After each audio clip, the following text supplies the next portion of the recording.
परानमा।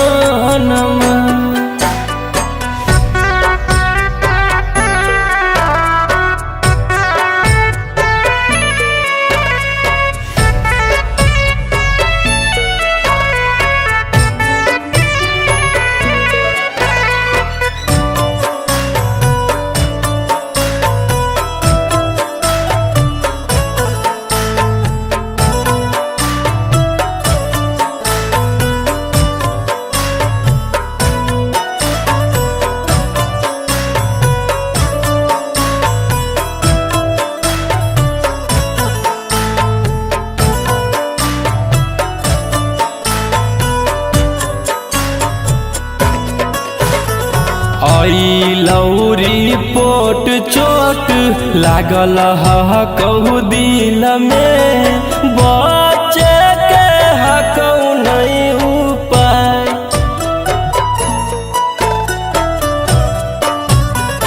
इतने तू कृपा हमारा पर करी दे, आके दे मुहावा देखा।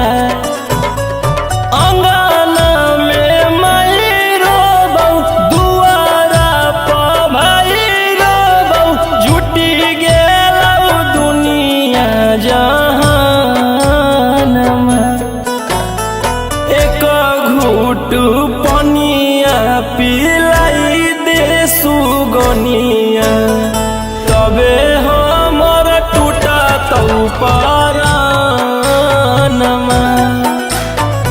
एक घूट पनिया पिलाई दे सुगनिया, तबे हमर छूटा तो परानमा।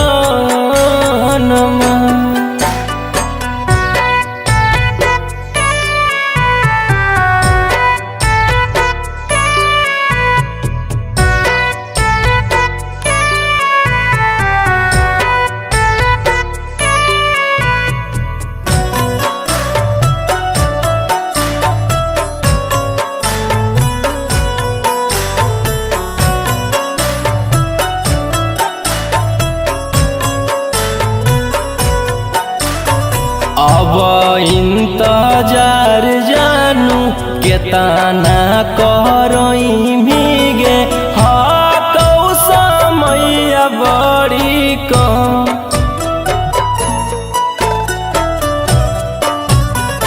जल्दी से आई के फरजानी भाईले, तोरे ले रुकल ही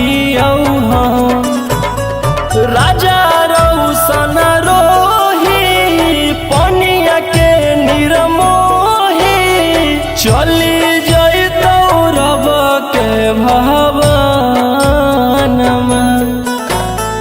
एक घूट पनिया पिलाई दे सुगनिया, तबे हमर टूटा तो परानमा।